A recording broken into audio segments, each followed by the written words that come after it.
Private పైరవీలు fee regulatory బిల్లుకు వ్యతిరేకంగా స్కూళ్ల lobbying అధికార పార్టీ నేతల ద్వారా చక్రం తిప్పే ప్రయత్నాలు.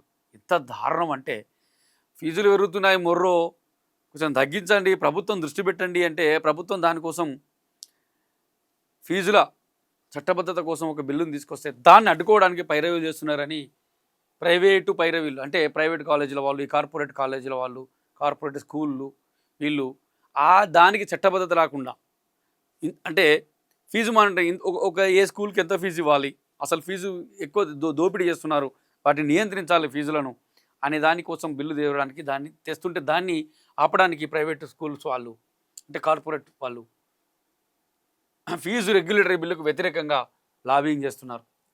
అధికార పార్టీ నేతల ద్వారా చక్కని తిప్పే ప్రయత్నాలు చేస్తున్నారు. ఫీజు నియంత్రణ బిల్లును పురిట్లోనే చంపేందుకు ప్రైవేట్ స్కూల్స్ యాజమాన్యాల మాఫియా రంగంలోకి దిగింది. బిల్లును అడ్డుకునేందుకు తీవ్రంగా ప్రయత్నాలు చేస్తున్నట్టు విమర్శలు వ్యక్తమవుతున్నాయి. అందులో భాగంగా రూలింగ్ పార్టీలోని పలువురు కీలక నేతల ద్వారా చక్రం తిప్పే ప్రయత్నాలు చేస్తున్నట్టు ప్రచారం జరుగుతుంది. దీంతో డ్రాఫ్ట్ బిల్లు బయటకు రాకుండా సెక్రటరియట్లోని పలు డిపార్ట్మెంట్స్ చుట్టూ చక్కర్లు కొడుతున్నట్టు తెలిసింది. ప్రైవేట్ స్కూళ్లలో కొనసాగుతున్న ఫీజుల దందాకు చట్టపరంగా చెక్ పెట్టేందుకు private on aid schools regulatory and monitoring commission ఏర్పాటు చేసేందుకు నడుం బిగించింది. ఆ కమిషన్ ఏర్పాటైతే తమ ఆగడాలకు అడ్డుకట్టబడుతుందని భావించిన ప్రైవేట్ స్కూల్స్ మాఫియా వేగంగా పావులు కదులుతున్నప్పుడు తెలుస్తోంది. మొత్తానికైతే ఒక మంచి ఇంట్రెస్టింగ్ ఇన్వెస్టిగేషన్ ఆర్టికల్ అయితే దిశా పేపర్ వాళ్ళు ఇవ్వడం జరిగింది. ఎస్, ఇప్పుడు మనం కూడా అడుగుతున్నాం వాస్తవానికి, అయ్యా రేవంత్ రెడ్డి గారు, అయ్యా కాంగ్రెస్ ప్రభుత్వం ఖచ్చితంగా మీరు ఈ ఫీజులను నియంత్రిస్తామన్నారు. ఇంకెప్పుడు నియంత్రిస్తారు? ఎప్పుడు వస్తుంది అసలు ఫీజు రెగ్యులేటరీ బిల్లు? ఎప్పుడో పెడతామన్నారు. మొన్న అసెంబ్లీలో ఎందుకు పెట్టలేదు? మొన్న పార్లమెంట్ సెషన్లో వేరే బిల్లులు పెట్టారు, మరి ఇది ఎందుకు పెట్టలేదు? పెడితే బాగుంటుంది. వాస్తవానికి చాలా ఇబ్బందులు పడుతున్నారు. దోపిడీ విపరీతంగా ఉంది. ప్రైవేట్ స్కూల్స్ నర్సరీ వాళ్ళకి, చిన్న PP1 నర్సరీ పిల్లలకి 40,000, 50,000, లక్ష. ఇంకా ఇక శ్రీ చైతన్య, నారాయణ, ఈ కార్పొరేట్ ఎవరైనా కావచ్చు పేర్లు, ఏ కార్పొరేట్ స్కూళ్ళు చూసుకున్నా విపరీతమైన లక్షల్లో ఫీజులు ఉంటున్నాయి. విద్యను కొంటున్నాం. మనం ఎంత కొంటున్నామంటే ఒక భారం అయిపోతుంది సామాన్యుడికి. వాళ్ళ పిల్లలను చదివించుకోవడం అనేది ఒక తలకు మించిన భారము. వాళ్ళు తాకట్టు పెట్టి అంటే ఎంత ఏం చేసినా వాళ్ళ ఫీజులు కూడా సంపాదించలేని పరిస్థితి అయిపోయింది. అంటే అంతలా ఉన్నాయి, ఫీజులు పెరిగిపోతున్నాయి.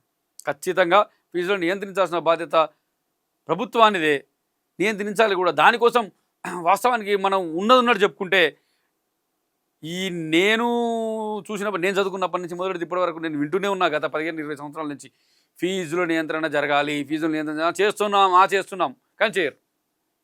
అయిపోతుంది ఇక పెడుతున్నాం బిల్లు, చేయరు.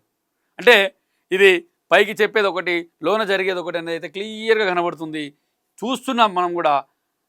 ఎంత ఘోరంగా ఉందంటే మా పిల్లల్ని చదివించుకోవడానికైనా ఈ లక్షల ఫీజు కట్టి ఎట్లా చదివించాలి? ఉన్న ఆస్తులు అమ్ముకొని, ఉన్న తాకట్లు పెట్టుకొని ఫీజులు కట్టాల్సిన పరిస్థితి ఏర్పడింది. కడుతున్నారు కూడా ప్రజలు. దీన్ని నియంత్రించడానికి ప్రయత్నాలు జరుగుతున్నా వాటిని కార్పొరేట్ సంస్థలు అయితే ఖచ్చితంగా అడ్డుకుంటున్నాయి. అది బహిరంగ సత్యం, కాదనలేని నిజం. కానీ అయినా ఎంతసేపు మనం మొత్తుకున్నా, ఎంతసేపు ఏం మాట్లాడినా ఓన్లీ ఒక రోజు ప్రకటనకు ఎవరేం మాట్లాడినా, ధర్నాలు చేసినా, రాస్తారోకోలు చేసినా, అసలు విద్యావంతులు మేధావులు మీటింగ్ పెట్టి చెప్పినా చేస్తాం, అది కంటి తుడుపు చల్లగా చేస్తాం, బిల్లు పెడుతున్నాం. ఇక పెడుతున్నామంటే అది ఎప్పుడవుతుందో తెలియదు. ఇప్పుడు అదే రాశాడు ఇక్కడ.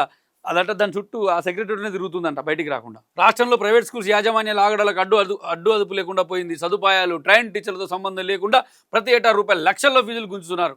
పలు నెట్వర్క్ విద్యాసంస్థలకు మాఫియాగా ఏర్పాటు ఇష్టానుసారంగా ప్రతి ఏటా ఫీజులను పెంచుకుంటూ పోతున్నాయి. మిగతా విద్యాసంస్థలు సైతం అదే తరహాలో ఫీజులను వసూలు చేస్తున్నాయి. వాస్తవం చాలా దారుణం, పెంచుకుంటూ పోతున్నాయి. మాకేమనంటే మాకు జరగట్లేదు అంటున్నాయి, మాకు సరిపోలేట్లండి. ఎవరు చెప్పు అంటే అసలు ఎక్కడికి పోయినా జనాలను పట్టించుకుంటూ ఎవరు లేరు. ఎందుకంటే వాళ్ళు ఇచ్చే డబ్బులకు కార్పొరేట్ స్కూల్స్ కావచ్చు, కార్పొరేట్ కాలేజీలు కావచ్చు, ఒక ఇంజనీరింగ్ కాలేజ్ వాళ్ళు ఇచ్చే డబ్బులకు అమ్మేమ్మలకు అధికారులు, రాజకీయ నాయకులు అమ్ముడుపోతున్నారని అనేది అది బహిరంగ రహస్యం, బహిరంగ నగ్న సత్యం, ఎవరూ కాదనలేనిది. ఎందుకంటే అది తెలుసు అందరికీ, అది ఓపెన్ సీక్రెట్.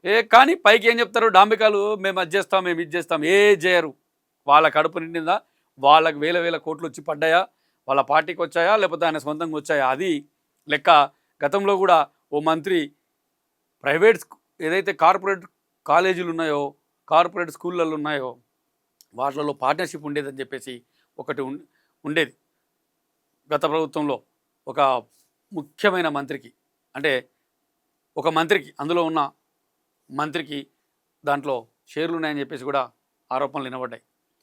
అంటే వాళ్ళే కార్పొరేట్ కాలేజీలు, ఒక మంత్రులు, అంటే మేము ప్రజలకు సేవ చేస్తామని వచ్చిన ప్రభుత్వంలోని మంత్రులు ప్రైవేట్ కాలేజీలలో కార్పొరేట్ కాలేజీలతో మిలాఖత్ అయ్యి అందులో షేర్ తీసుకొని డబ్బులు కోట్ల కోట్లు సంపాదిస్తుంటే ఇంకా గవర్నమెంట్ స్కూళ్ళని కానీ గవర్నమెంట్ కాలేజీలు కానీ ఎందుకు పట్టించుకుంటారు? సో వాస్తవానికి ఇది చాలా పెద్ద అంశం. ఇది ప్రైవేటు ఫీజు రెగ్యులేటరీ బిల్ అనేది అది రావాలి. అది వస్తేనే పేద ప్రజలకైతే ఉపశమనం.